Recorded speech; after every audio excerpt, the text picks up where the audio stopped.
Thanks, Ryan, for this wonderful introduction. I know this mic is a little bit far away from me, just in case that you cannot hear me, so let me know. But I'm very happy here and being honored to give this talk. So I know yesterday Mike Hout from NYU, he gave a talk in this room. And at the end of his talk, he showed this very cute picture of his grandchild. So for today, I'm going to pick up where Mike has left to talk about American grandparents and grandchildren. So from this broader project, I called the Demography of Multigenerational Social Stratification. So traditional social mobility studies, since Blau and Duncan's their landmark book on the American occupational structure, builds upon a two-generation perspective. So think about this figure. So for generation 1, that's a parent generation in social class 1, and transmit his or her social status to generation 2. They may in different social classes.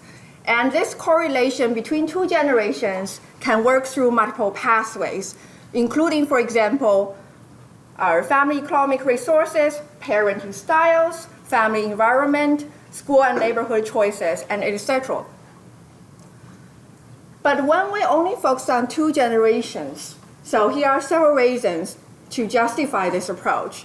First of all, so human life expectancy used to be very short and has been quite stable over thousands of years.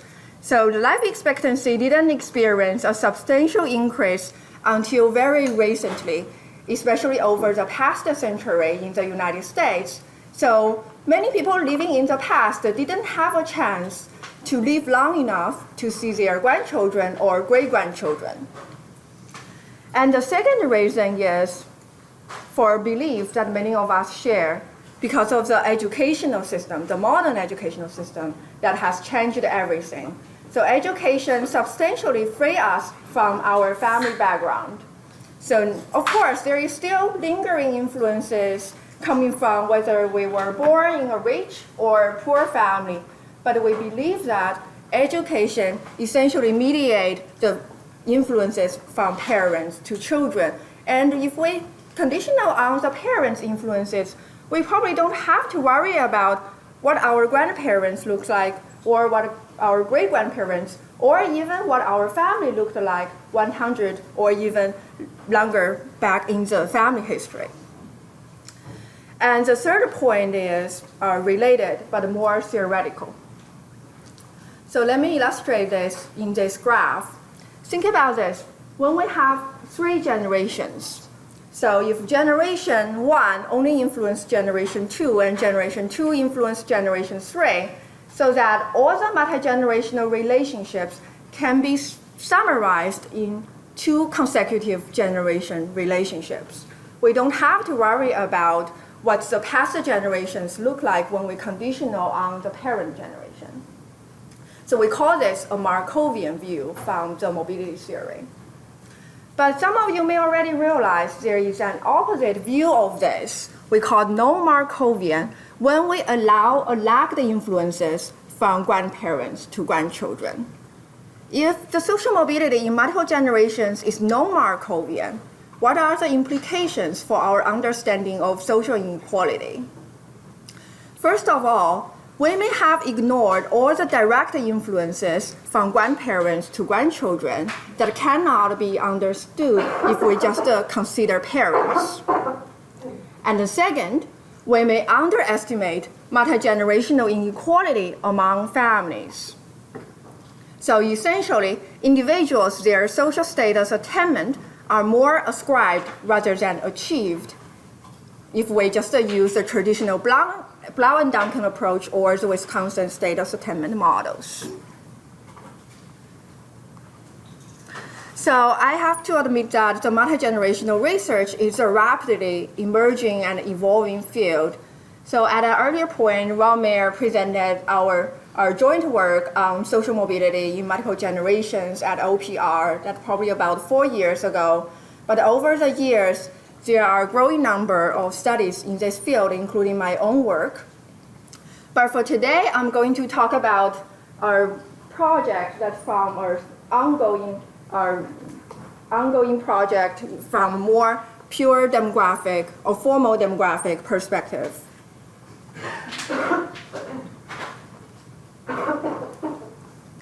So let me show you this graph that summarizes the major genealogical data infrastructures projects around the world. As you can see that now we have a lot of empirical evidence from Europe, from East Asia, from the United States, but still there are part of the world that multi-generational influences may be different from what we have seen in reported studies. For example, in Latin America, South America, and most parts of Africa, we don't have much multi-generational data sets or published studies. So for most studies so far, they have tried to use these multi-generational data sets, which are broadly defined, including family genealogies, parish records, or linked population registers, as well as contemporary and historical longitudinal studies. For example, in the United States, the well-known one is the PSID, which follow families over generations following this genealogical design, as well as some of the studies that may combine retrospective questions and prospective questions so that we obtain family information over 3 or even more generations, such as a fragile family and child well-being study. But for today, I'm not going to focus on these studies that are using multi-generational data set. I'm going to use demographic data from vital statistics to show you the changing demographic foundation for our understanding of social mobility.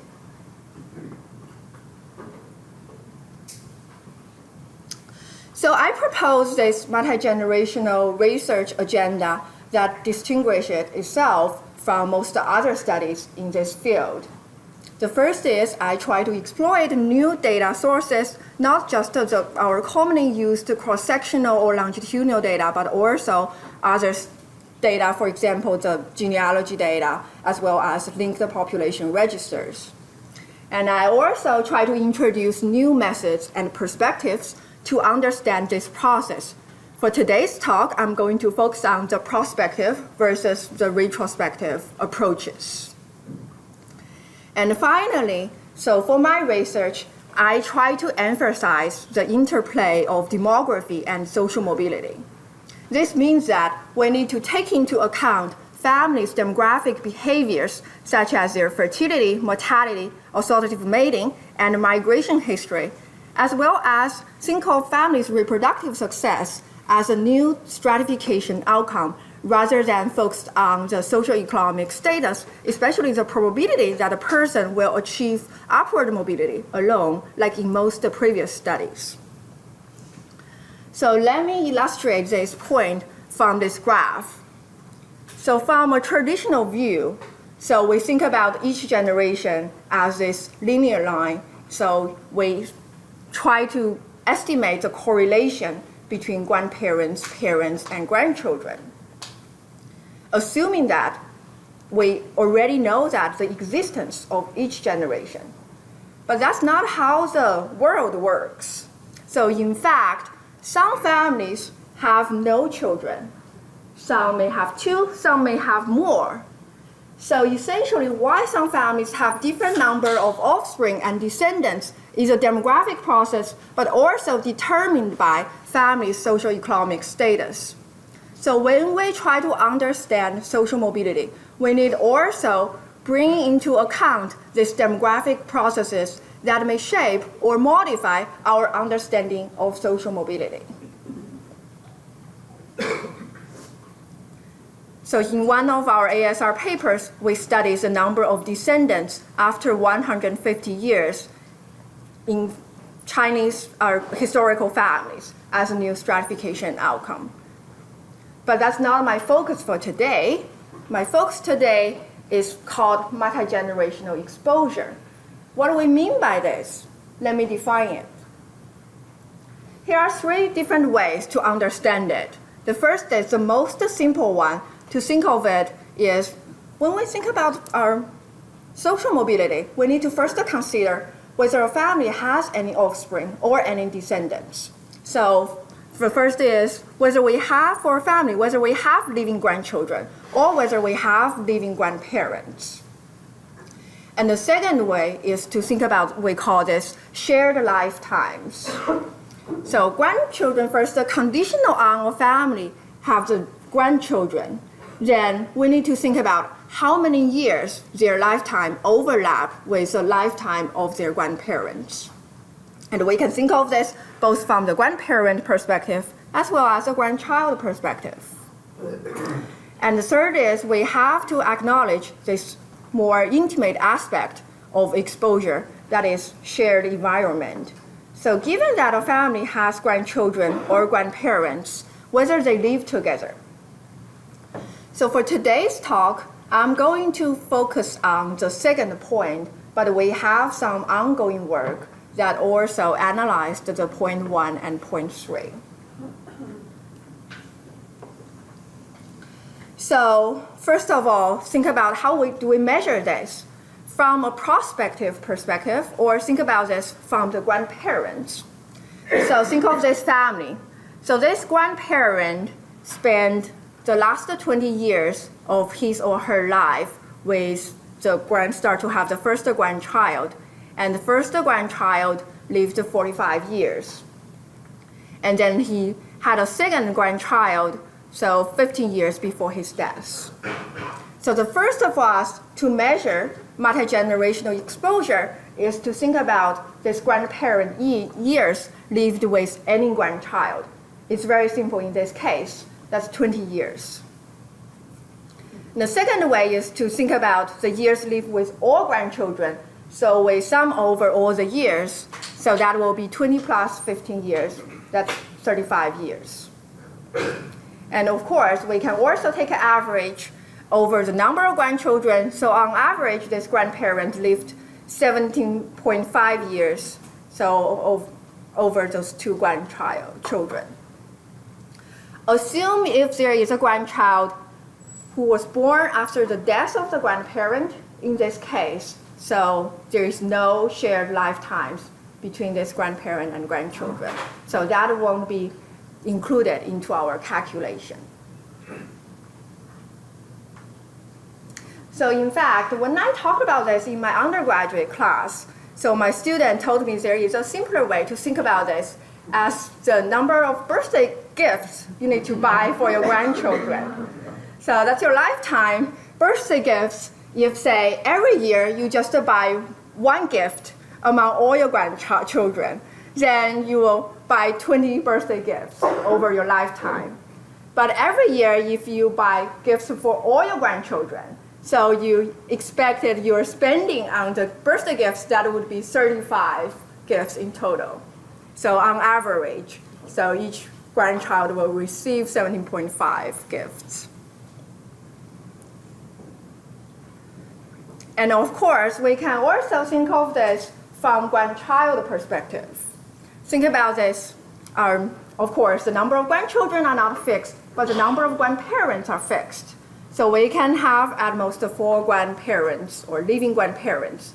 So in this case, for this grandchild, he would receive at most 5 birthday gifts from this first grandparent, and 10 from the second grandparent, and 13 and 20 from those 2 grandparents.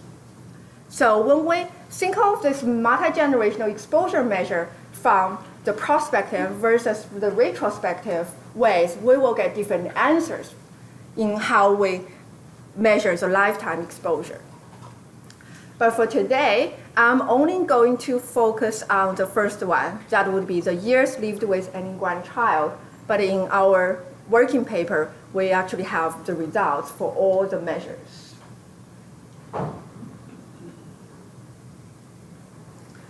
Okay, so try to think of this more formally. The shared lifetimes, of course, is a function of the population fertility and mortality. So if there is a lower mortality, so people live longer, essentially there will be more exposure. But of course, the effect may depend on whether the mortality happened at younger ages or older ages. Then the results will be different. And second, the fertility effect may offset the mortality effect. When there is a higher fertility, we will get more prospective exposure, at least based on some of the measures. But also, people now postpone their childbearing ages, which means that they will get less exposure with their grandchildren. So essentially, there are two competing forces from mortality and fertility. So in fact, this is a classic problem. It's originally proposed by Alfred Lotka in the 1920s and later studied by Leo Goodman, Nathan Kifitz, and Thomas Parham in this classic paper they published in the Theoretical Population Biology in 1974. They formulated the relationship between fertility, mortality, and the kinship numbers and probabilities. What they showed elegantly in the paper is that multigenerational kinship numbers and probabilities is a compound relationship with age-specific fertility and mortality in each generation. And of course, when we try to get these estimates, we have to impose some assumptions. For example, the stationary population assumption using a synthetic cohort method. So just in case some of you are not very familiar with this synthetic cohort concept, let me elaborate on this a little bit. A synthetic cohort is essentially a hypothetical cohort when we take a snapshot of a population and treating the age distribution of the whole population as a cohort passing through time with fixed demographic vital rates. So that we assume the fertility and mortality rates are fixed across generations so that we can estimate the probability that a person will have a living grandparent or a living grandchild. But the numbers and probabilities are not the focus of our study. What our focus is time, is the number of years. So we expanded this method and modified it and then derived the expected number of living granddaughters of a woman at age A. So this is just a small part of the estimation because we also have two-sex estimates. This is just a one-sex estimate using all the female vital rates. And we also have other measures of the prospective and retrospective measures. I just want to remind you of that again. This is our very first measure.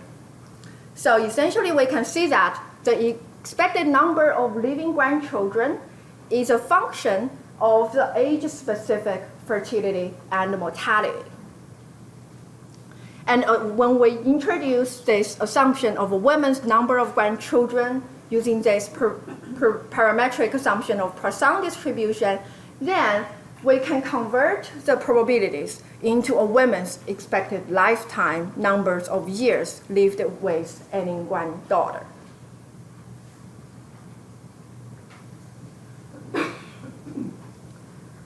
So using these methods and combining it with some basic demographic techniques, so we can derive the estimates of the exposure. And here are three basic demographic techniques we used in this study. The first is the synthetic cohort estimates, and second is demographic decomposition and counterfactual estimates when we try to fix some of the demographic parameters and allow others to vary. And finally is population simulations. So I'll skip the details now, but later I will walk you into the results. I'll give more explanations in the methods.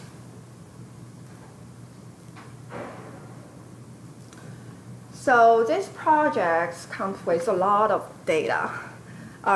What I want to show you here is, in addition to the vital rates and the demographic data, for example, the decennial life tables from the US vital statistics, we also try to obtain the estimates by education groups, which means that we need to use education, age, and gender-specific fertility and mortality. So that's why we rely on some of the co-Demny regional model life tables when we don't have some of the estimates. And for more recent estimates, we rely on the United Nations population projection life tables which is follow-up work of Cole and Debney's regional model life tables. We also rely on the education-specific mortality estimates from Philhauser and Kitagawa's their book, the classic one on the National Longitudinal Mortality Study. So original data no longer exist, but some of their estimates combining with the regional model life tables can still give us some of the estimates we want. And finally, we rely on the microdata from surveys, for example, the PSID, GSS, NSFH, and SIP data to get educational mobility. So I'm going to show you that in a later slide. Okay, so the first question we ask is the most basic one. That is, how has multi-generational exposure changed in the United States over the past century because of the well-known demographic transition happened in the United States? So let me just give you an overview of the demographic transition in the United States. So here are 3 graphs. So graph A shows us the changing life expectancy at birth. So from 1900 to 2010, and the y-axis is years. So we see that life expectancy at birth has increased from only 48 years. That's just 100 years ago, only 48 years, to now more than 80 years for women. And the fertility rate has declined from more than 4 children per woman to less than 2, so below the replacement level, except for the baby boom generation from 1946 to 1964. That's a dramatic change. And then the mean age of childbearing is the most interesting one because this is related to whether a person postponed the years of childbearing.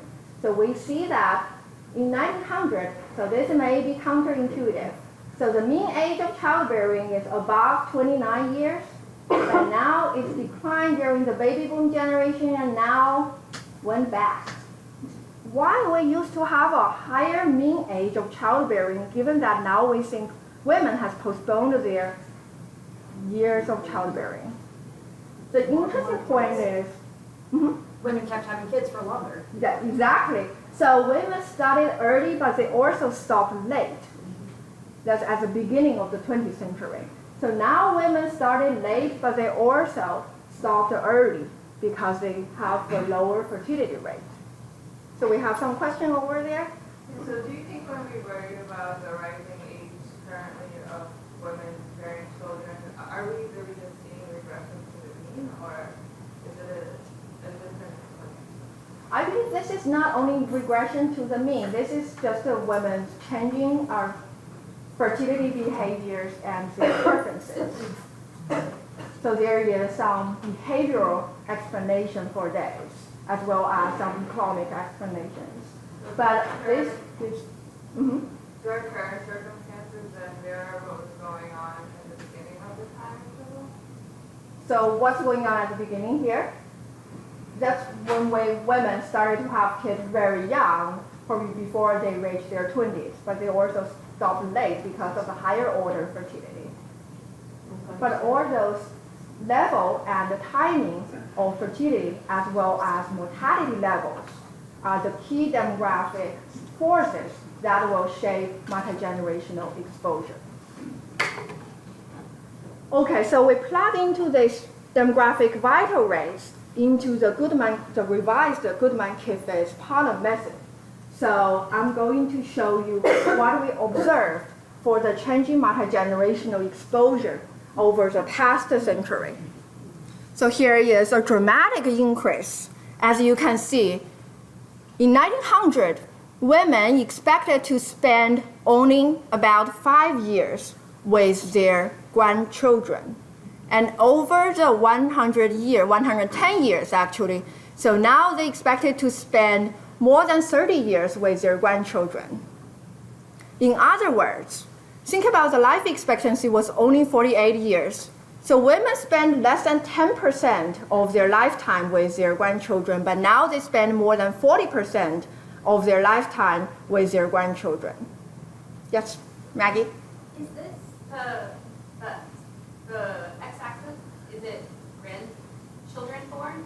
So like, is this? That's a great point. Or That's like, yeah, I guess so. That peak in 1960 is that people who are becoming grandmothers in 1960. That's a great point. So when I presented this at Berkeley, I know Berkeley people always ask me, is this a cohort estimate or it's a period estimate? So this is a synthetic cohort estimates, but essentially all the estimates are based on period vital rates. And what we observe here is if we use a synthetic cohort estimates from the period in 1900, then this is what we observe. Okay. And we assume, so the grandchildren, their birth year varies, so this is a synthetic cohort estimate, I would say. So it's hard to link it to a specific, a cohort of grandmothers or grandchildren. Have you done any racial differences? Because there's this generational compression for the African Americans. That's something we are working on. So then we need to have race, education, and age-specific and gender-specific vital rates. Okay, so let's think about where Blau and Duncan were when I try to provide a justification or rationale for their two-generation approach. So the Blau-Duncan study published in 1967. So their respondents were born before 1942, at least when they are included as respondents, which means that their grandparents should have born before 1910. That means that for many people born back then, they didn't have a chance to live with their grandchildren. And many of the respondents in their studies, the OCG data, they didn't get a chance to see their grandparents, or they probably only lived with some of their grandparents, but not all. But that's not the case. So the demography has changed. That's why our study of social mobility, our paradigms now should also shift towards a multi-generational perspective. So if we try to decompose this and think about how changing mortality and fertility have contributed to our observed exposure trend, say for the mortality effect here, if we fix fertility only allows a change in life expectancy to vary from what we observe from 1900 to 2010, if that's the case, then this is what we would observe over time. So you will see the change in life expectancy has been driven this trend of exposure that contributed the most to this trend. Noreen? Hi. So how much of that is driven by this Poisson assumption? I kind of wonder, I mean, there's an implicit mean equals variance of family size for whatever groups. Yes. That's a very strong assumption in the Goodman et al. Formulas. Right, that's a good point. So we have actually experimented with other assumptions. For example, if we introduce the dispersion parameter to assume it's negative binomial, or if it's compounded or Poisson for, this, essentially if the offspring follows Poisson, then the grandchildren would follow compounded Poisson. So, we try to modify that, but essentially the results still show very dramatic increase, and the difference is not that big. So that's some of the changes over time. And yes. Part of it is probably that whole variance of the distribution is changing a lot through the century. So in fact, the trend we observe here is not very sensitive to that assumption. And we have conducted some sensitivity analysis. And we can see that fertility timing contributed some extent to this trend, and fertility level actually here offset this trend. And there is almost no effect of the variance of the fertility timing. So most of what we observe for the observed exposure trend is driven by changing human life expectancy. So our next step is try to think of this from more social inequality perspective. So what I showed you just now is this overall trend, but essentially we are also curious about whether there is any differentiations across education groups. So we obtain all the demographic estimates by education group, and then also build into this transmission of education across generations. So that's why here I also need to rely on PSID, GSS, or other survey data, microdata, to estimate morbidity probabilities. So that we modify this, we will get the exposure by the education of the grandmother. So here are our results, and here are a lot going on in this graph. So first of all, the x-axis still refers to years, and y-axis is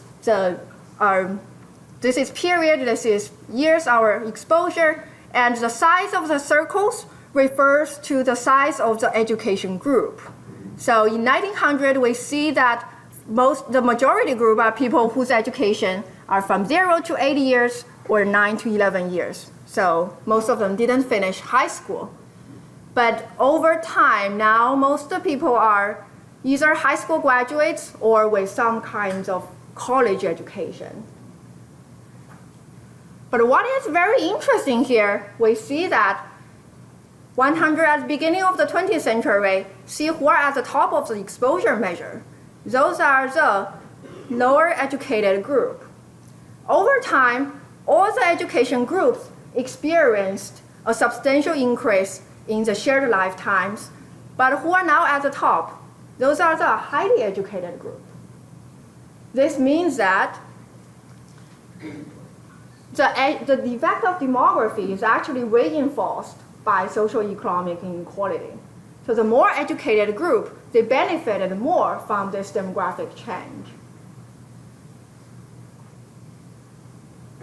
And now we have a very small group of the 0 to 11 years education, and also they spend the least years with their grandchildren.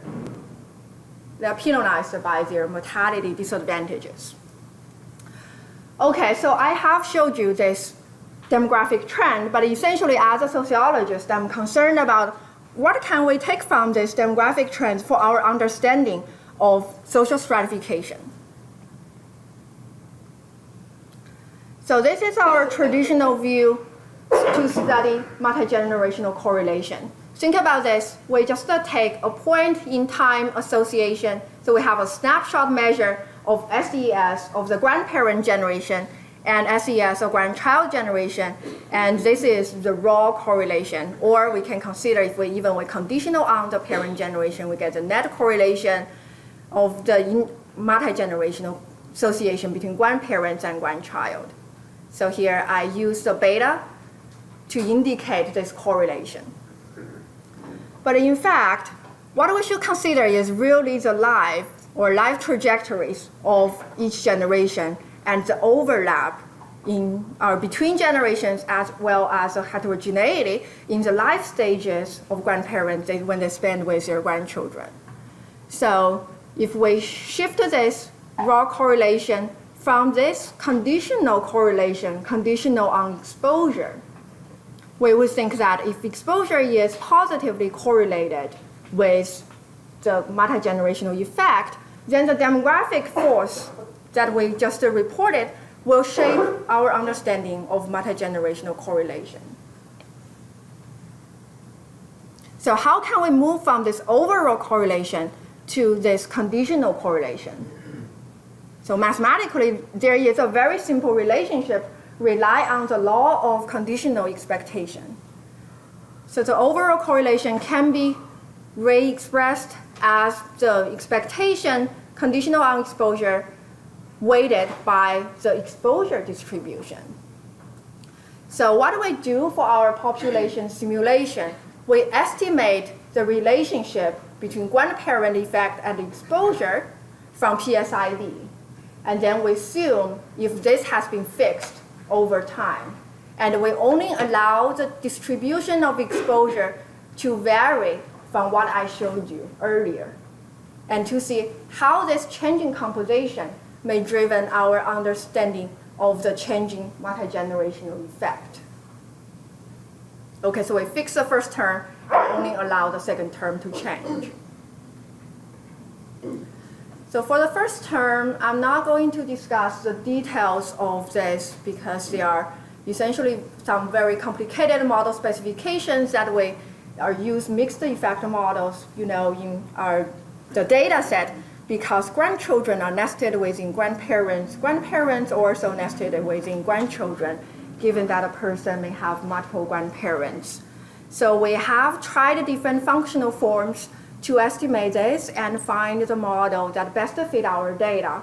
And we assume these PSID estimates are fixed over historical times. Then we plug into our exposure estimates to see how that shapes our understanding of the grandparent-grandchild association. Okay, so here comes our simulation results. What is interesting here is we use another exposure measure because we found this grandchild perspective. Think about how many years they spend with their grandparents. So there is a less dramatic change because it's retrospective, not prospective measure. But what is interesting is if we use the PSID estimates and assume the exposure is what we observed in 1900, then we see that the grandparent effect, so here the growth coefficient, is very small. It's just a 0.01. But if we only allow the exposure distribution to change, then there is a substantial increase in the effect of grandparents simply because of the changing exposure distribution. So think about this. If we chop the population into several beings or subpopulations, so within each being, we assume the grandparent effect is fixed over time. But the size of the beings has been changing over time. So just this changing composition of different exposure groups leads to this dramatic increase in the grandparent effect. And this has nothing to do with what's going on in the family. It's simply driven by demographic forces. And we also tried to estimate the grandparent-grandchild net coefficient, which means that we're conditional on the parent effect. So that also shows that for more and more recent studies from the United States and from different societies, they show now grandparents play a more significant role in their grandchildren's socioeconomic attainment. So part of the mechanisms that can explain this may be just the demographic change, not what they sometimes attributed to the influences of now grandparents are more devoted to their grandchildren. Just because we have more devoted grandparents, because we have more grandparents who live long enough to contribute to their grandchildren's lives. Okay, so this is just a tiny part of our ongoing study, and here are several other extensions of this project. So part of the first one I already mentioned at an earlier point, we try to extend the trend to multigenerational co-residence. So during the same period. So for Stephen Ragos, he has analyzed the intergenerational co-residence, but of course now there are also more three-generation households. And the second is from more methodological perspective. What I show you here is essentially all the mean changes. That's the first order estimates. So we try to propose this with our Markov chain reward model using population matrix models so that we can get second order, third order, and higher order estimates, as well as combining this with agent-based modeling so we can show the evolution of kinship structure during the demographic transition. And the third is from more regression perspective. We try to analyze the variations in grandparent effect by time, space, as well as the co-resident statuses to try to identify the group of the population where the grandparents play a more significant role in their grandchildren's lives than the rest of the population. And finally, so some of the ongoing work is a very big collaborative work. So Yusha is also involved, as well as some economists and people from social work. So we also work with the US Census Bureau to analyze multi-generational social mobility. So during 1850 to 2015, using the linked administrative data. So essentially, we link the population censuses across every 10 years. So we can construct as many as 6 generations of American families. And we can show a more precise picture of the mobility trend rather than using what I showed you earlier, using the PSID, and impose all those assumptions that may or may not hold true. Okay, so let me just, to summarize the key findings from this project. So the first of all, multi-generational exposure depends on demography. So in fact, the substantial demographic change in fertility and mortality increased the grandparent-grandchild exposure in the 20th century in the United States and probably in other societies as well. And when we look at the trend by education group, we see that socioeconomic background inequality is reinforced by exposure. So essentially, the highly educated group, they benefited more from this demographic change. And finally, from a more speculative side, this is from our simulation results, if the effects of grandparents on grandchildren's educational mobility depends on exposure, then grandparents' effects may have increased over past 100 years because of the demographic composition changes. Okay, so I will stop here, and I welcome your questions and comments.